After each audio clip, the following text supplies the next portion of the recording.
आज का जो टॉपिक है वो है फॉरेन एक्सचेंज मैनेजमेंट एक्ट, यानी जो कल वाला टॉपिक था उसको ही थोड़ा सा इलाबरेट कर रहा है। थोड़ा सा मैं रिवाइज कर देता हूँ, आप लोगों को रिवाइज करा देता हूँ। ईडी के बारे में हम लोग बात कर रहे थे, ईडी के बारे में, ठीक है। तो ईडी से रिलेटेड आप जरा सा सभी लोग एक तरफ फटाफट से मेरे को कमेंट करके बताते जाइए कुछ इंपॉर्टेंट इन्फॉर्मेशन, ठीक है। जो मैं आपसे पूछूंगा वो आपको बताना है। देखो यहाँ पर, अच्छा ये बताइए ईडी के जो डायरेक्टर होते हैं वो कौन होते हैं? आईएएस होते हैं, आईपीएस होते हैं, आईआरएस होते हैं? जल्दी से आप लोग बताएंगे।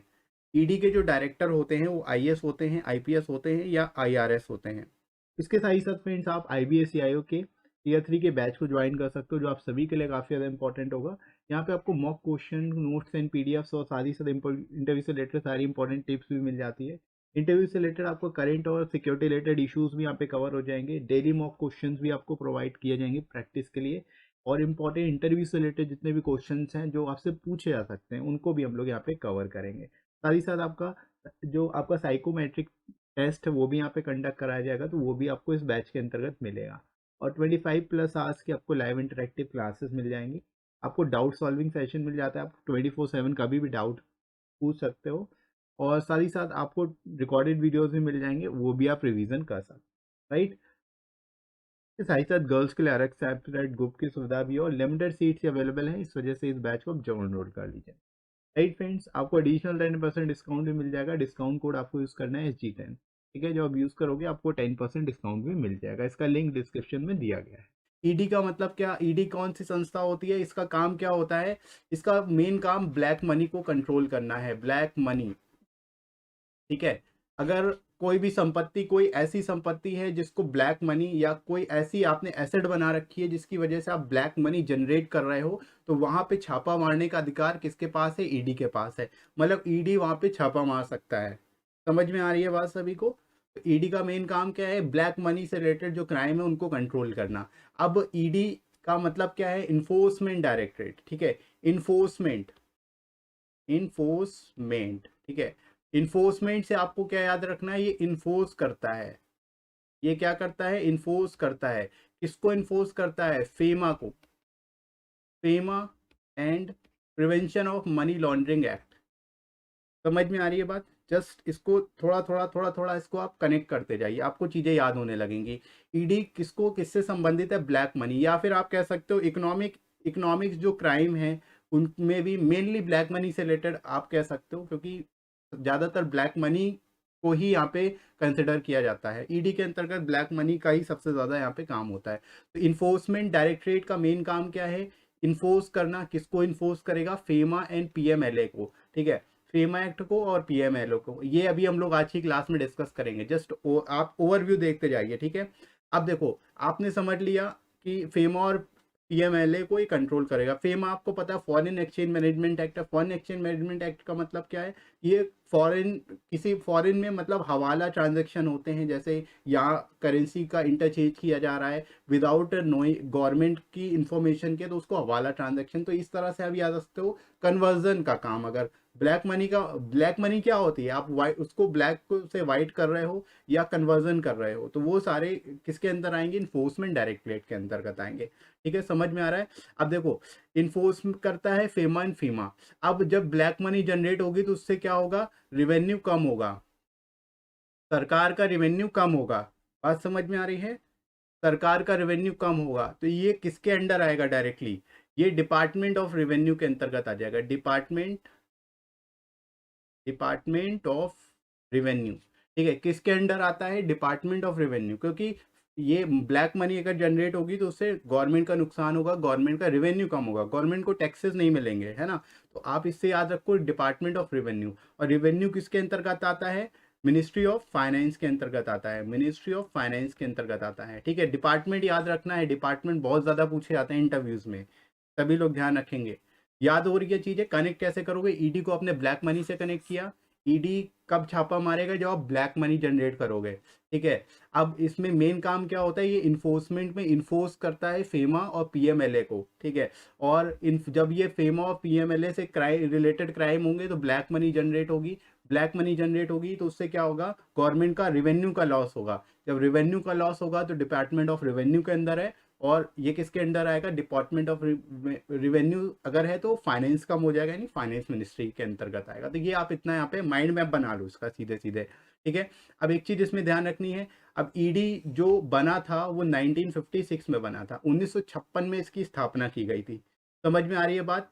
लेकिन जब इसकी स्थापना हुई तो ये क्या था, ईयू था, इन्फोर्समेंट यूनिट था, समझ में आ रहा है। जब इसकी स्थापना की गई थी तब इसका नाम क्या था, इन्फोर्समेंट यूनिट था। अब इसको चेंज कब किया गया, आप लोग ध्यान रखेंगे, चेंज किया गया 1957 में। 1957 में अगले साल इसका नाम ईयू से ईडी कर दिया गया। समझ में आ रहा है, कनेक्ट कर लो, जस्ट चीजों को कनेक्ट करते चले आइए। ईडी 1956 में स्टैब्लिशमेंट, लेकिन उस वक्त था ईयू यानी इन्फोर्समेंट यूनिट। अब इन्फोर्समेंट यूनिट जो है नाम था, उसको चेंज किया गया अगले साल यानी 1957 में, नेक्स्ट ईयर ही चेंज कर दिया गया, ईडी कर दिया गया, ठीक है। यहाँ तक कोई दिक्कत नहीं है। जो डायरेक्टर होते हैं आपको पता है, जो आपको पता है IRS होते हैं, इवन इंडियन रेवेन्यू सर्विसेज के अंतर्गत आते हैं। और करेंटली कौन है, करेंटली ध्यान रखना है, संजय कुमार जी हैं अपने, संजय कुमार मिश्रा, ठीक है, संजय कुमार मिश्रा जी हैं करेंट में। तो आप ये ध्यान रखेंगे, IRS जो होते हैं, ईडी के जो इन्फोर्समेंट के जो जो डायरेक्टर होते हैं वो कौन होते हैं, IRS होते हैं। इतनी चीज़ें सभी को क्लियर है, बहुत इसमें बस इतनी चीज़ें आप ध्यान रखोगे तो बहुत है। अब इसको पता है कि इन्फोर्समेंट डायरेक्टरेट है तो इसका कहीं ना कहीं, ये अगर गवर्नमेंट की संस्था है तो इसका कहीं ना कहीं हेड ऑफिस होगा। इसका हेड ऑफिस कहाँ है, जल्दी से बताइए सभी लोग, इसका हेडक्वार्टर कहाँ पर है, हेडक्वार्टर कहाँ पर है, न्यू दिल्ली में है, न्यू दिल्ली में है। और एक चीज आप यहीं से कनेक्ट कर लो, चाहे आपका ईडी हो, ठीक है, कोई सा भी डिपार्टमेंट हो, इन्फोर्समेंट, सभी का आंसर आ रहा है Delhi, Delhi, very good.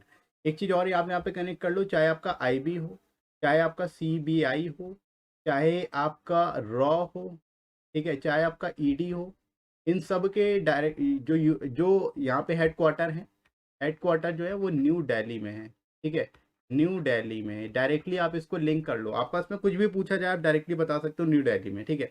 IB, raw, CBI, ED, इन सबको आप यहाँ पे कनेक्ट कर लेंगे, डायरेक्टली याद रहेगा इन सबके हेडक्वार्टर कहाँ पर हैं, इन सबके हेडक्वार्टर न्यू दिल्ली में है। यहाँ तक किसी को कोई दिक्कत तो नहीं, इसके आगे हम लोग आज बेसिकली पढ़ेंगे, यहाँ तक तो आपको समझ में आ गया होगा, राइट। यहाँ तक सभी को क्लियर है, इसमें किसी को कोई दिक्कत तो नहीं है, से यस और नो। चलो अब आगे बढ़ते हैं, फटाफट से चीज़ों को जस्ट आप माइंड मैप बना के चलेंगे। इसी तरह से आपको नोट्स बनाते चलने हैं। जब शुरुआत से नोट्स बनाते चलोगे तो आप क्या करोगे, आप डेफिनेटली आपको पूरा रिवाइज नहीं करना पड़ेगा। अब देखो बात करते हैं फॉरेन एक्सचेंज मैनेजमेंट एक्ट की। फेमा, फेमा क्यों है बेसिकली, देखो फॉरेन एक्सचेंज, एक्सचेंज का मतलब पता है आपको, कोई भी चीज़ एक जगह से दूसरी जगह ट्रांसफर करना, ट्रांसफर करने को एक्सचेंज करते हैं। और फॉरेन एक्सचेंज है मतलब फॉरेन मतलब दूसरे देश में कर रहे होंगे, ठीक है। फॉरेन का मतलब क्या है, दूसरे देश में कर रहे होंगे। अब इससे क्या कनेक्ट करोगे आप, कि कोई भी ऐसी संपत्ति या फिर मनी जिसका हम एक्सचेंज कर रहे हैं दूसरी कंट्रीज के साथ, उससे रिलेटेड जो रेगुलेशंस हैं, जो रूल्स हैं, वो कौन डिसाइड करेगा, वो फेमा डिसाइड करेगा। मतलब हम दूसरी कंट्रीज के साथ कैसे बिहेव करेंगे, उनके साथ कैसी हमारी पॉलिसी होगी, ये कौन डिसाइड करेगा, ये फेमा के हिसाब से डिसाइड होगा। बात समझ में आ रही, सभी को कनेक्ट कर पा रहे हैं। तो अब देखो जब सारी चीजें फेमा के बेसिस पे डिसाइड होगी तो हमारी बेसिकली जो कंट्री है उसमें मेन लीडिंग रोल कौन प्ले करता है, फॉरेन एक्सचेंज के मामले में। फॉरेन एक्सचेंज के मामले में RBI, हमारा जो RBI जिसको हम लोग सेंट्रल बैंक ऑफ इंडिया बोलते हैं या बैंक ऑफ द बैंक बोलते हैं, है ना। तो RBI main leading role play करता है। तो RBI जो अपनी पॉलिसीज बनाएगा वो किसके हिसाब से बनाएगा, फेमा के हिसाब से बनाएगा। इसी तरह गवर्नमेंट की जो पॉलिसीज होती हैं जिसमें आपका फिस्कल पॉलिसी आती है, यहाँ पर ये जो पॉलिसी बनाता है इसको हम लोग मॉनेटरी पॉलिसी बोलते हैं, ठीक है। RBI जो पॉलिसी बनाता है उसको हम लोग बोलते हैं मॉनेटरी पॉलिसी। गवर्नमेंट जो पॉलिसी बनाती है उसको फिस्कल पॉलिसी बोला जाता है, ठीक है, फिस्कल पॉलिसी बोला जाता है। और ये बेसिकली किस मॉनेटरी पॉलिसी किससे रिलेटेड होती है, करेंसी, हमारी मनी से संबंधित होती है। आप लोग ध्यान रखेंगे ये किससे संबंधित होगी, मॉनेटरी पॉलिसी मनी से संबंधित, क्योंकि फिस्कल पॉलिसी किससे संबंधित होती है, टैक्सेस से संबंधित। और जो आप खर्चे होते हैं गवर्नमेंट के, मतलब कौन से डिपार्टमेंट को कितना एलोकेशन करना है, कितना डिपार्टमेंट को किसको क्या देना है, ये सारी चीजें फिस्कल पॉलिसी में डिसाइड की। बजट जो है बेसिकली फिस्कल पॉलिसी के बेसिस पे ही बनाया जाता है, ठीक है। बजट और टैक्सेस, इन दोनों की जो प्लानिंग होती है वो फिजिकल पॉलिसी में होती है। कनेक्ट कर पा रहे हैं सभी लोग, राइट? अब देखो मेन ऑब्जेक्टिव क्या होता है फॉरेन एक्सचेंज मैनेजमेंट एक्ट का, एक्सटर्नल ट्रेड एंड पेमेंट्स को बढ़ावा देना, ठीक है। यानी जो ट्रेड हो रहा है, ट्रेड एंड पेमेंट्स, इसको बढ़ावा देना, ट्रेड एंड पेमेंट्स को बढ़ावा देना ही मेन काम होता है या मेन ऑब्जेक्टिव होता है इसका, फॉरेन एक्सचेंज मैनेजमेंट एक्ट का। और ये कौन सी ट्रेड एंड पेमेंट होंगी? एक्सटर्नल, ठीक है, एक्सटर्नल। इंटरनल के लिए तो आरबीआई बैठा ही हुआ है, इंटरनल के लिए तो कोई दिक्कत ही नहीं है। फेमा रिलेटेड टू इंटरव्यू, बिल्कुल इंटरव्यू से बिल्कुल रिलेटेड है, क्योंकि ये आपका सिक्योरिटी रिलेटेड इशू है, क्योंकि इसके अंदर ब्लैक मनी से रिलेटेड इश्यूज आएंगे, बहुत सारे ऐसे इशू आएंगे जो आपको बेसिकली कहीं ना कहीं आपको पता होने चाहिए एज अ गवर्नमेंट ऑफिसर। अगर आप गवर्नमेंट ऑफिसर हो तो आपको पता होना चाहिए इन सब चीज़ों के बारे में। जो चीज़ आपको नॉर्मली पता होनी चाहिए वो सबसे ज़्यादा पूछे जाएंगे, आप समझ लीजिए सभी लोग, ठीक है। इंटरव्यू में आपसे ये नहीं पूछा जाएगा, आप से ऐसी चीज़ें नहीं पूछी जाएंगी जो नॉर्मल कॉमन पर्सन को ना आती हों। इंटरव्यू में केवल वही चीज़ें पूछी जाती हैं जो as a common person, as a enlightened person, as a enlightened citizen you must know, जो आपको पता होनी चाहिए, ठीक है। तो ये ऐसी चीज़ें हैं जो आपको पता होनी ही होनी चाहिए, राइट? तो इसी तरह की चीज़ें पूछी जाएंगी। तो बहुत ज़्यादा आपको ऐसी कोई चीज़ नहीं पढ़नी है जो कि बिल्कुल एक स्पेसिफाइड हो या स्पेसिफिक पर्टिकुलर जो है आपका स्ट्रीम से रिलेटेड हो, ऐसी चीज़ नहीं पढ़नी है। नॉर्मल कॉमन चीज़ें पढ़नी चाहिए, जो कॉमन चीज़ें जो आपको आनी है, ठीक है। और सिक्योरिटी से रिलेटेड है मैटर है तो वो भी आप समझोगे, राइट? देखो डेट ऑफ बर्थ का सिग्निफिकेंस कोई ज़रूरी नहीं है आपसे पूछे, लेकिन आपके नेम का सिग्निफिकेंस पूछा जा सकता है, ठीक है। जैसे आपका नाम है, अगर कुछ है उसका कुछ महत्व है, ठीक है, तो आपसे पूछा जा सकता है, ठीक है। आपके नाम के ऊपर पूछा जा सकता है, राइट? डेट ऑफ बर्थ से रिलेटेड को इतना नहीं पूछा जाएगा, राइट? अब देखो समझो जरा ध्यान से। अब यहाँ पर आपको ध्यान रखना है, फेमा जो एक्ट है 1999 है, तो ये दिसंबर 1999 में इसको इनेक्ट किया गया था, ठीक है। डेट याद रखनी है, डेट आपको सभी की याद करनी पड़ेगी। फेमा को आप सिंपली फेमा 1999 करके 4 बार बोलोगे आपको याद हो जाएगा, फेमा 1999, फेमा 1999। तो दिसंबर 1999 में फेमा जो है वो इनेक्ट किया गया था, राइट? पर्पस समझ में आ गया, ट्रेड और एक्सटर्नल पेमेंट को बढ़ावा देने के लिए इसको जो है क्या किया गया, एक तरह से लाया गया, ठीक है, समझ में आ रहा है। और जो अब ट्रेड और पेमेंट बढ़ेगा तो इससे जो हमारी फॉरेक्स मार्केट है, फॉरेक्स मार्केट है वो भी डेवलप होगी, उसमें भी गेन होगा। फॉरेक्स मार्केट मतलब जो हमारा एक्सटर्नल मार्केट है, जैसे फॉरेक्स जो हमारी फॉरेन एक्सचेंज मार्केट है उसमें भी क्या होगा, इजाफा देखने को मिलेगा, ठीक है। अब समझते हैं जरा, फेमा से ही रिलेटेड टर्म है फेरा। फेरा क्या है, ये जस्ट इसका, फेमा जो है एक तरह से फेरा का एडवांस वर्जन है, ठीक है। जैसे आप लोग मोबाइल फ़ोन यूज़ करते हैं, आप लोग मोबाइल फ़ोन यूज़ करते हैं, तो मोबाइल फ़ोन में क्या होता है, हर महीने कुछ ना कुछ अपडेट आता रहता है ना, कुछ रिवाइज़ वर्ज़न आता रहता है। इसी तरह से आपका फेरा का एडवांस वर्ज़न है फेमा। समझ में आ रही बात? फेरा का एडवांस वर्ज़न है फेरा, बस आपको ये याद रखना है। फॉरेन एक्सचेंज रेगुलेशन एक्ट है, इसको, इसके कुछ ड्रॉबैक्स थे, और ड्रॉबैक्स कब आए, जब 1991 में एलपीजी पॉलिसी आई। एलपीजी पॉलिसी पता है, लिबरलाइजेशन, प्राइवेटाइजेशन, ग्लोबलाइजेशन, ठीक है। पीवी नरसिम्हा राव की गवर्नमेंट लाई थी, मनमोहन सिंह जो थे इस समय पे प्राइम मिनिस्टर थे, ठीक है।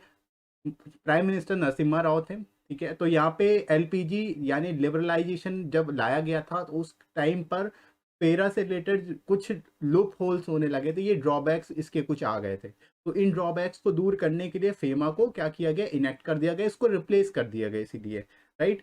तो आप लोग ध्यान रखेंगे, पोस्ट लिबरलाइजेशन की जो पॉलिसीज है उससे ये कनेक्ट नहीं हो पा रहा था, इस वजह से इसको क्या किया गया, चेंज किया गया है।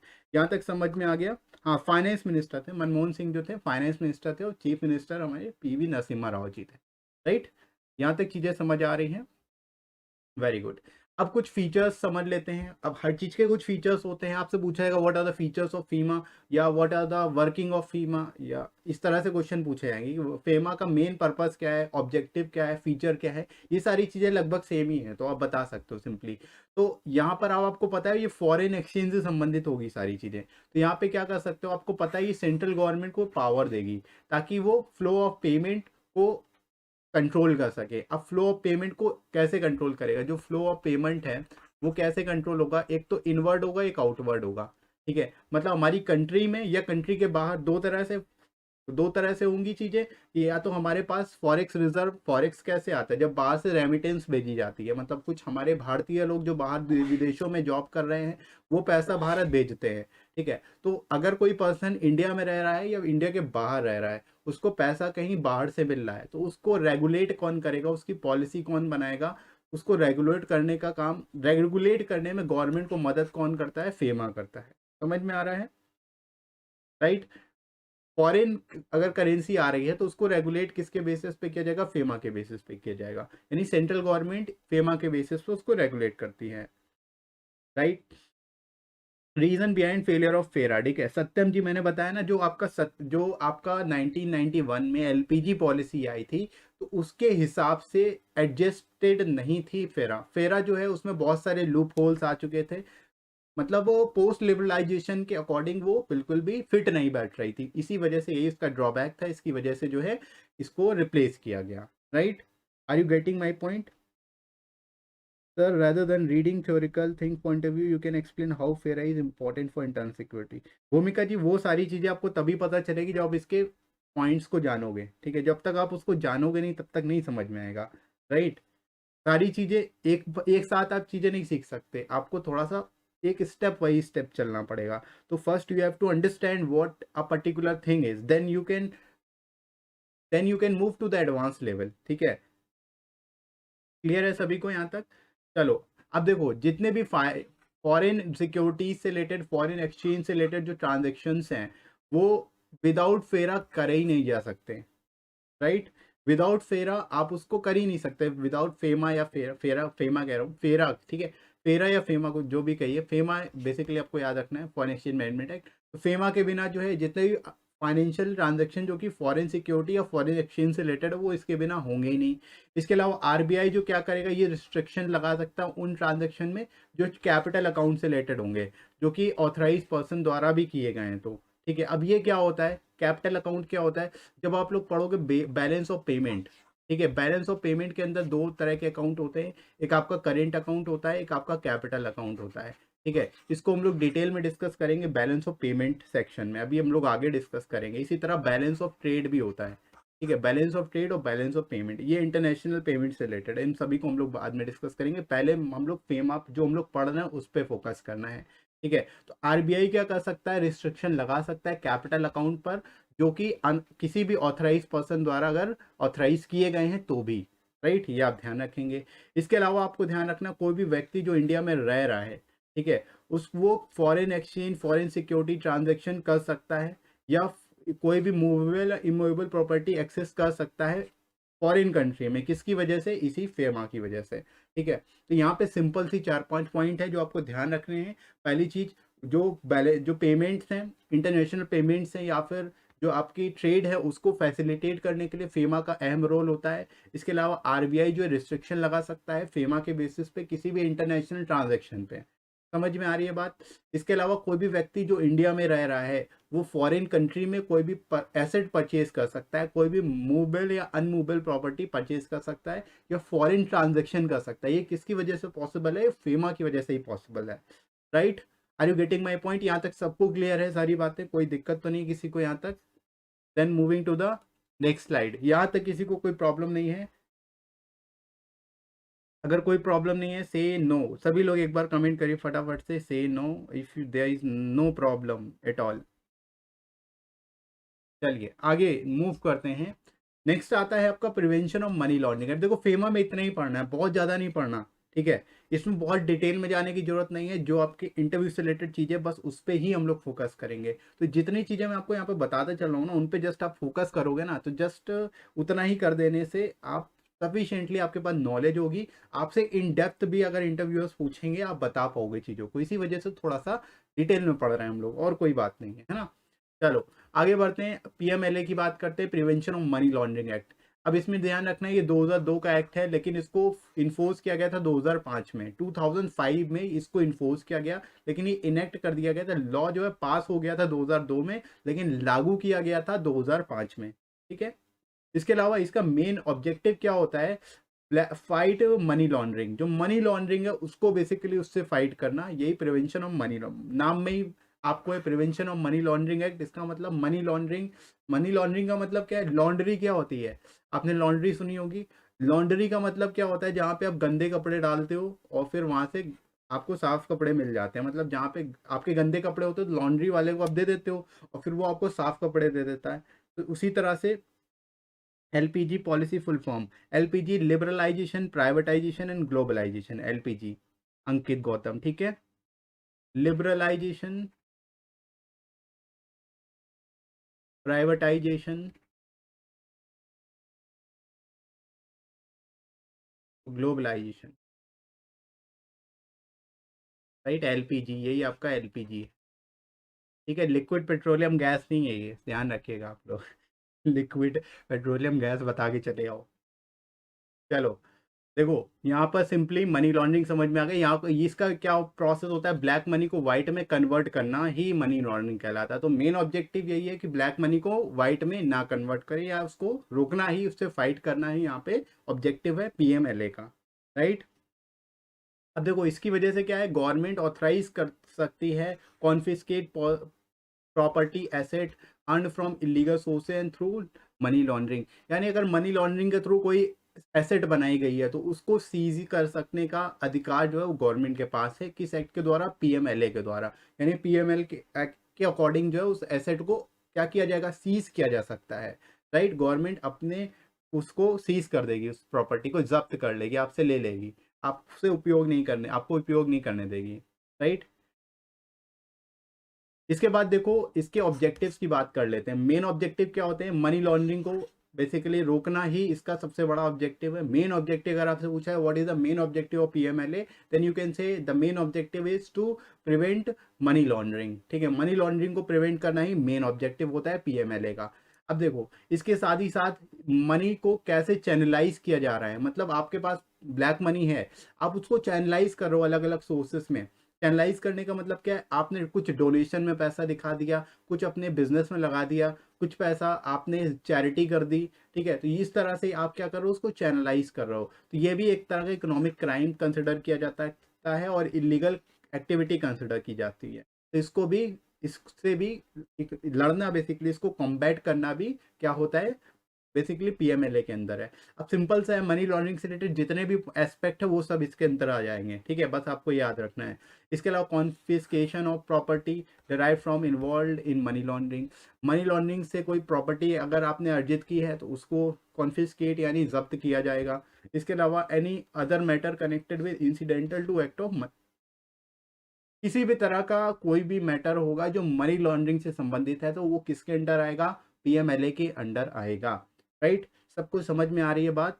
तो बोलो हाँ। यहाँ तक बात समझ में आ रही है तो बोले हाँ, गुड। अब बात करते हैं पेनल्टीज अंडर पीएमएलए। अब क्या पेनल्टीज होगी भाई? मान लिया हमने कुछ ब्लैक मनी अपने पास जनरेट कर रखा है, अब हमें क्या अगर हम गिल्टी फाउंड होते हैं तो हमें क्या बेसिकली उससे सजा मिल सकती है, राइट। कैसे हम उससे, बेसिकली हम किस तरह से उसके उससे फंस सकते हैं, ये कैसे समझेंगे? तो इसके लिए क्या है, कुछ जो पर्सन गिल्टी पाया जाएगा मनी लॉन्ड्रिंग के अंतर्गत तो उसको कुछ सजा भी दी जाती है, ठीक है। जैसे आप सीजियर ऑफ प्रॉपर्टी, आपकी जो प्रॉपर्टी और रिकॉर्ड्स हैं उसको सीज कर दिया जाएगा। मतलब आपके पास अगर कुछ प्रॉपर्टी है जो आपने ब्लैक मनी के थ्रू अर्जित की है तो उसको सीज कर लिया, पूरी तरह से सीज कर दिया जाएगा, ठीक है। Attachment of property, attachment of property का मतलब भी यही है, सीज कर देना, ठीक है। थ्रू क्रिमिनल प्रोसीड्स, ठीक है। मतलब जो इस क्राइम के थ्रू जो प्रोसीड्स आई है, मतलब जो पैसा आया है उसके थ्रू अगर आपने कोई प्रॉपर्टी परचेज की है, प्रॉपर्टी बनाई है, कोई संपत्ति अर्जित की है तो उसको क्या किया जाएगा? सीज कर दिया जाएगा, जब्त कर लिया जाएगा। और जब्त करेगा कौन? जब्त करने का काम ईडी के पास है, ईडी करेगा। ये चीज ध्यान रखिएगा। मनी लॉन्ड्रिंग से रिलेटेड, ब्लैक मनी से रिलेटेड जो भी केसेस है उनकी छानबीन किसके पास जाएगा? मैटर ईडी के पास जाएगा, इन्फोर्समेंट डायरेक्टरेट के पास जाएगा, राइट। क्लियर है दोस्तों यहाँ तक? Very good. अब देखो मनी लॉन्ड्रिंग पनिशेबल, अभी पनिशेबल है। अब यहाँ पे क्या सजा मिल सकती है? इम्प्रिजनमेंट दी जा सकती है फॉर अ मिनिमम 3 ईयर्स, यानी 3 साल तक के लिए जेल जाना पड़ सकता है और मैक्सिमम 7 साल के लिए भी जाना जा सकता है। और फाइन भी पड़ता है, यानी फाइन भी पड़ सकता है और दोनों भी पड़ सकते हैं, फाइन प्लस जेल, है ना। तो ये आप ध्यान रखेंगे। इसके अलावा if the crime of money laundering involve in narcotic drugs and psychometric substances act 1985, the punishment can go up to 10 years. ठीक है, मतलब जो पनिशमेंट है वो 10 साल हो जाएगी। कब? जब नारकोटिक का मामला आ जाएगा। ठीक है, नारकोटिक से रिलेटेड अगर मामला आ जाता है तो उस केस में क्या हो जाएगा, वो पनिशमेंट और बढ़ जाएगी, फाइन और भी ज़्यादा बढ़ जाएगा। समझ में आ रही है बात? अब जब नारकोटिक्स डिपार्टमेंट आएगा तो बेसिकली नारकोटिक्स से दोनों डिपार्टमेंट कंबाइन हो जाएंगे। ठीक है, दोनों एक साथ मिलके क्या करेंगे, इन्वेस्टिगेट करेंगे, तो इस वजह से सजा भी बढ़ जाती है। ठीक है, तो आप ध्यान रखेंगे इतनी बात यहाँ पे। इसके अलावा इन्फोर्समेंट डायरेक्टरेट जो है रिस्पॉन्सिबल है investigating offences under PMLA. PMLA से रिलेटेड जो भी ऑफेंसेस है उसको इन्वेस्टिगेट कौन करेगा? इन्वेस्टिगेट करने का अधिकार ईडी के पास है, इन्फोर्समेंट डायरेक्टरेट के पास है। सबको क्लियर है यहाँ तक? यहाँ तक सबको क्लियर है? आपको समझ में आ गया पीएमएलए क्या होता है और फेमा क्या होता है? इन दोनों से रिलेटेड कुछ भी आपसे क्वेश्चन पूछ लिया जाए आप आसानी से उसको आंसर कर सकते हो। यहाँ तक अब कोई प्रॉब्लम नहीं होनी चाहिए। जस्ट आप इसका माइंड मैप बनाने की कोशिश करना, जो चीज़ें मैंने आपको बताई है, जैसे शुरुआत में बताया था ना माइंड मैप बना के, वैसे ही चीज़ों को आप नोट्स बनाना, तो उससे क्या है आप चीज़ों को याद रख पाओगे लॉन्गर टाइम के लिए। राइट, आपको ये सब पूरा पढ़ने की जरूरत नहीं पड़ेगी।